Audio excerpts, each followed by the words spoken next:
Hi all, our notable game today features another game of the legend Bobby Fischer, also known as Robert James Fischer officially.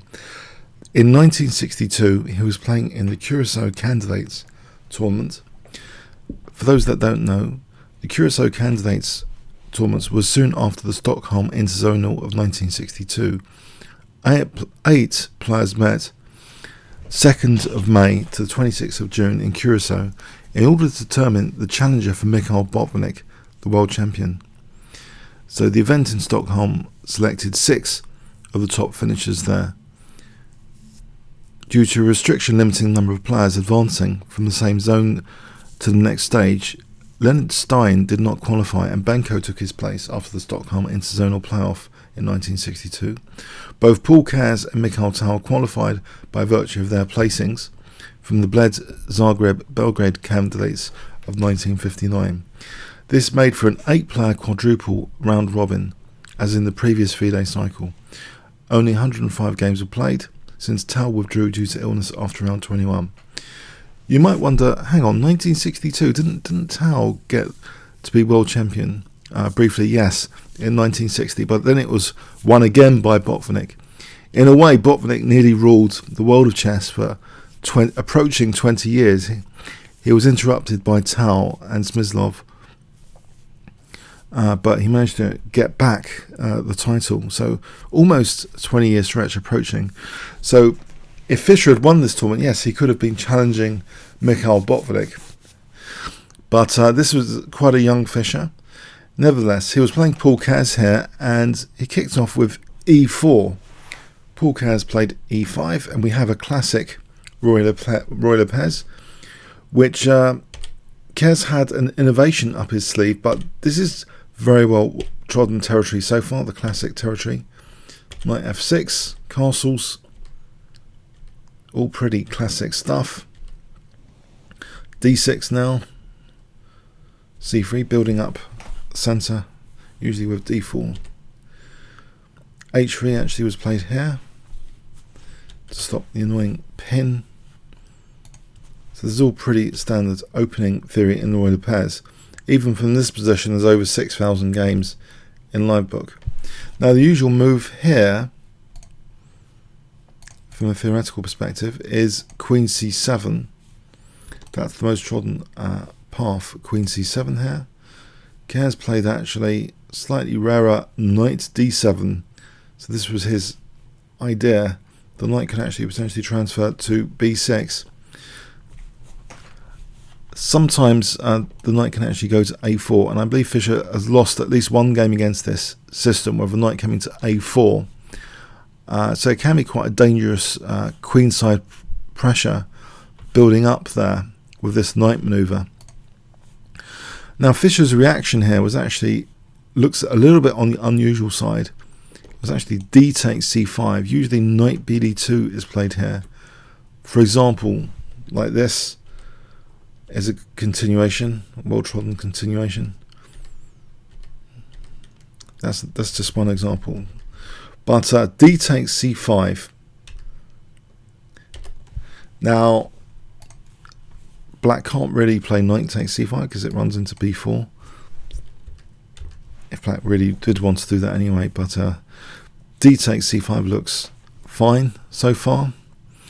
Although e5 is slightly weakened, it's only protected by the knight. Knight bd2, and we got this classic maneuver in the Roy Lopez. Sometimes the knight's heading to either f5 or d5. If it goes to e3, it's got some extra flexibility. Queen c7, knight f1. Now this knight goes to b6. Knight goes to e3 actually, so a bit more versatile perhaps than g3. It can go to d5 or f5. And that's actually slightly raised in importance in this position where the knight goes, because the queen's on c7, so it's a natural tempo gainer if it goes to d5. Now in this position, d5 is contested with rook d8.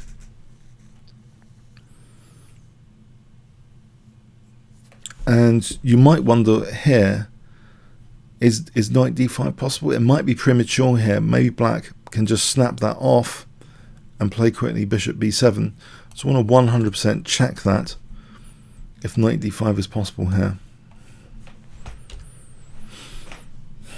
It would appear it's almost possible. Fischer's move queen e2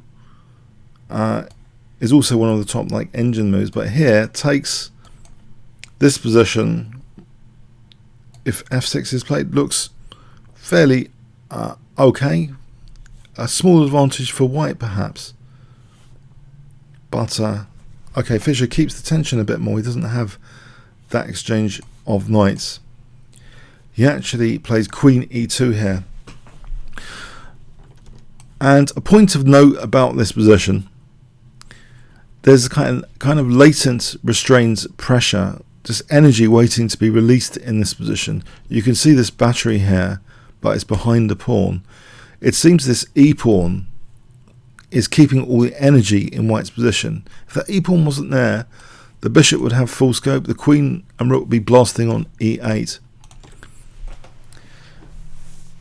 And that would be kind of dangerous implications for mating the black king. I say this because a couple of days ago I missed some mating twos, and I was wondering, what is it about missing mating twos or whatever? Well, sometimes you've got to look at the pieces. Are they there for fun? No. The bishop's not here for fun. The rook and queen are not here for fun. They're potentially mating the king on the back row, or the bishop potentially helping a mate on h7 somehow.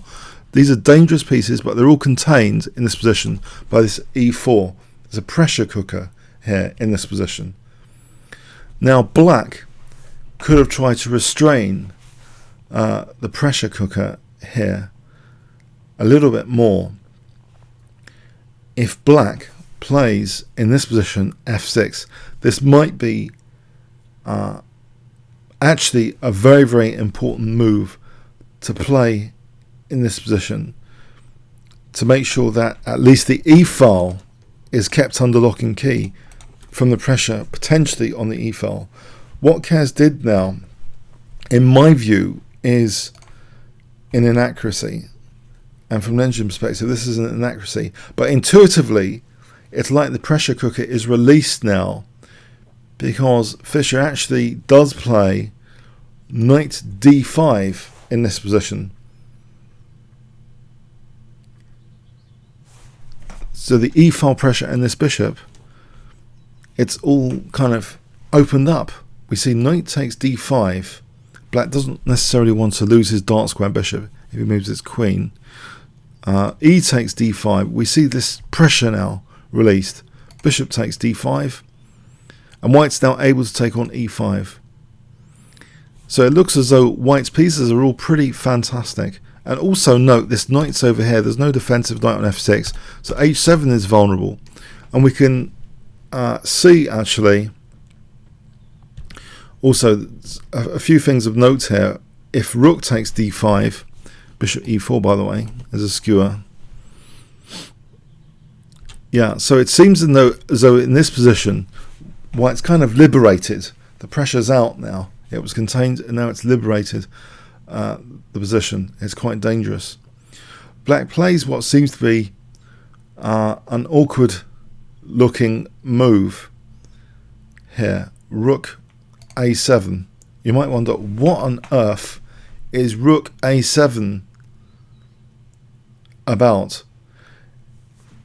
This is quite a dangerous position. Let's just have a look at this position. If bishop f8, then there's bishop f4, and that queen is being harassed indirectly. The queen sidesteps. This position is pretty dangerous. Knight g4. You see, actually, there's subtle threats emerging in this position. Black has to play accurately here. White has that e-file. Black doesn't want to play rook e8, losing the two rooks. And if black doesn't play bishop e6, you can see some of the dangers lurking here. So say this move. White has got here a crushing knight f6 check, queen g4, and queen f5. And this echoes what I've said about this bishop. It's not here for fun. It's been released on this diagonal. This is pretty dangerous, and this is terminal, basically, this position for black. So anyway, black has to tread very carefully. So he plays actually rook a7, which helps defend things along the second. rank. Bishop f4, and now queen b6. So the rook is defending that bishop just in case. So there's no little tactics just to win that bishop. We have rook ad1, and here there is now a clear and present danger. Yes, you may have spotted the threat from the arrows. There's a clear and present danger of rook takes d5 in this position, with the idea of queen e4 double attacking d5 and h7.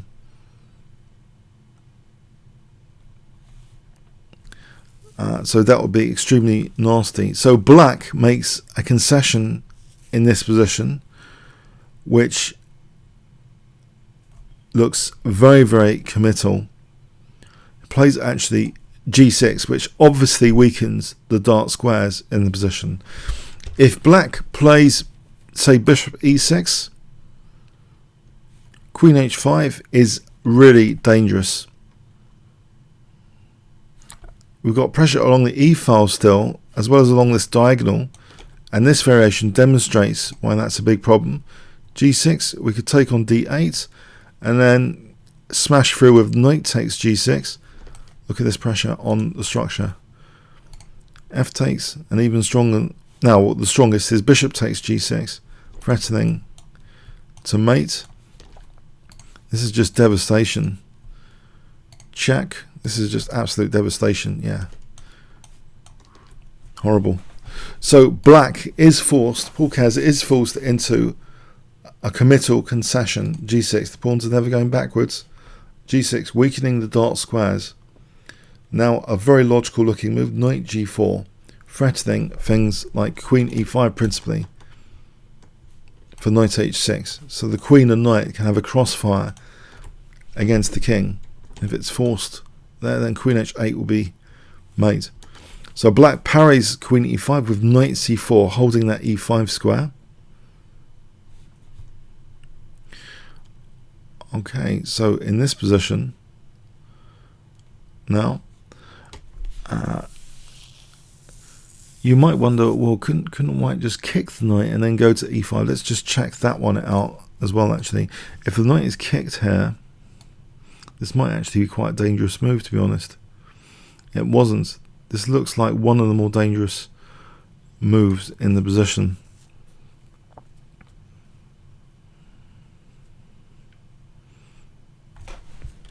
Yeah, it might actually, b3 might actually be, it seems b3 might be more accurate than Fischer's move bishop h6. And then clearly if the knight goes back, then we get queen e5 in for free. And this is dangerous. This position here.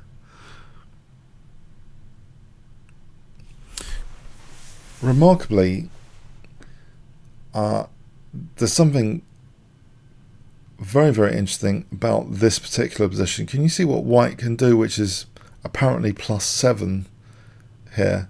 If I give you 5 seconds, what can white do in this variation? So 5 seconds starting from now.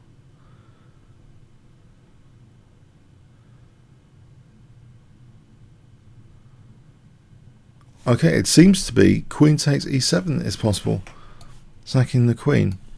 This position, white is threatening now bishop c7, getting even more material, as well as knight h6 and bishop c7. So what does black do? See here, this position, with the queen's not protecting the rook, runs into bishop e4. And it's diabolical. This looks absolutely diabolical for black, because white is now threatening to win a rook, and then knight takes f6 after, winning even more material. And let's say black plays king f8. This position, black's disintegrating, it seems. Just run this through a bit more as an example. Black's losing material like that. It's horrible. So it seems, yeah, black in this position with the dark square weaknesses, it's nearly kind of fatal in these variations. b3 knight d6, we just take on d5. So going back to a5, it does appear as though, yeah, this position here is really incredibly bad to allow this. If the knight goes here, queen e5, yes, f6 might actually work here because we're taking on d1 after. So knight b2 might be the best, but this position is still quite nice for white. So that's interesting. Yeah, Fischer played bishop h6, might actually be an inaccuracy compared to b3, given the light of in that example that queen sack. So bishop h6 was played. We'll turn that off though. Amazing stuff. It just shows the dark square weaknesses are quite evident in that variation. We have bishop e6 now. Bishop b3.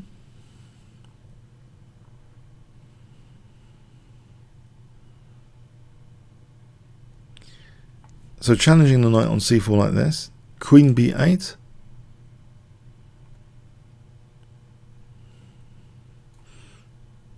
We have rook takes d8. Bishop takes d8.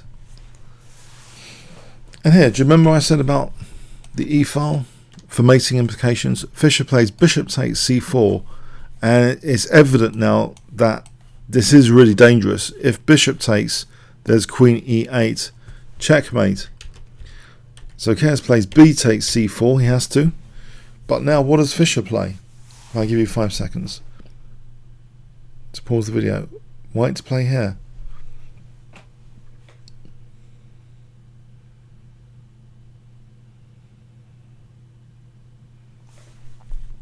Okay, queen takes c4, yes. If the bishop moves, it's pinned basically to e8. It can't move because of rook e8.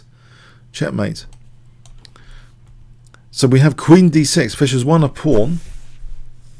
And not only that, black's pawns are fragmented here, as well as the dark square weaknesses. So there's two problems, although black's got the bishop here technically.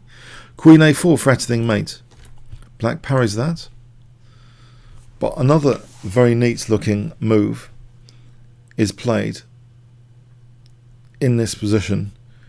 Can you see what white plays here? If I give you 5 seconds.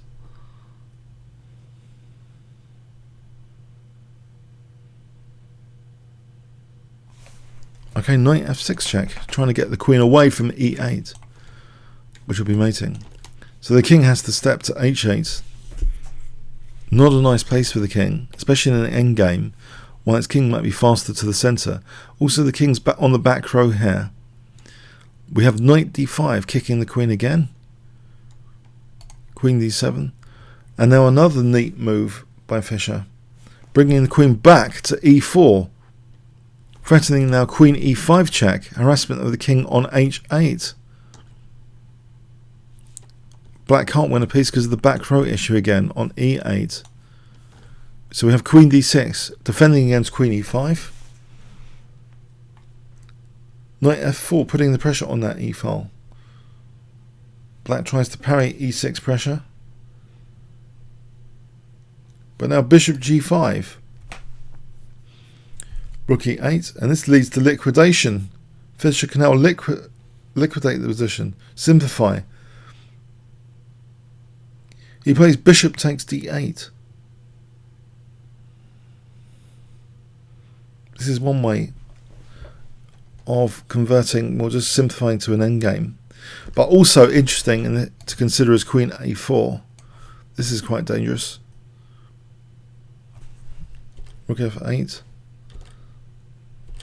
Here, this position is very nice for white. So yeah, queen a4 also seems a very strong move for here. And if queen f8, you might be wondering, this position, this ending scenario is good for white, where the fragmented pawns are a major issue here. We've got 3 fragmented pawns there. That's highlighted with queen c6 now. This is nice for white winning endgame there. But nevertheless, Fischer's move, he takes on d8. He takes on e6. The queen's come off. This is good enough. This rook and pawn ending. Black's got fragmented pawns still. The rook's more active. We have this check. Rook d2. Rook b6 protecting b2. Now black has the opportunity to take on f2. He chooses to take that rather than trying to activate his king. You might wonder, hang on, is this the last controversial decision? Because the problem with taking on f2 is clearly going to be rook b7, and the king's never going to get out. It's going to be a Capablanca rook on the 7th, restricting that king forevermore. Let's have a quick look at this.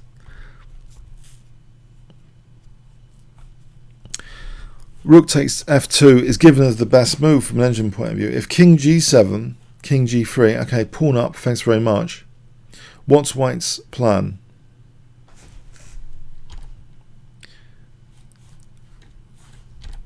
Okay, let's give black a move. Pardon me. Let's give black a move here. a5, a4, king f7, rook e5. Double attacking. I think white can be ready to lose b2. Yeah, because he's going to get yet another pawn. He's going to win yet another pawn here. So have a passed outside a pawn, even if the king's a bit more active. Not taking on f2. White's got a pawn majority over here as well. So in the game, yeah, black took on f2, but we have this cutting of the king in the endgame, the classic. It looks terrible for the king never to be able to be active. Whilst the white king goes to g3 now, at least. And here, Paul has resigned. You might think, well, there's a bit of play left in this rook and pawn ending, but this is a classic trump card to have in the endgame. A rook on the 7th, stopping the king from being active. Let me just play through a sample variation. Rook f1 here. Rook b1, b3.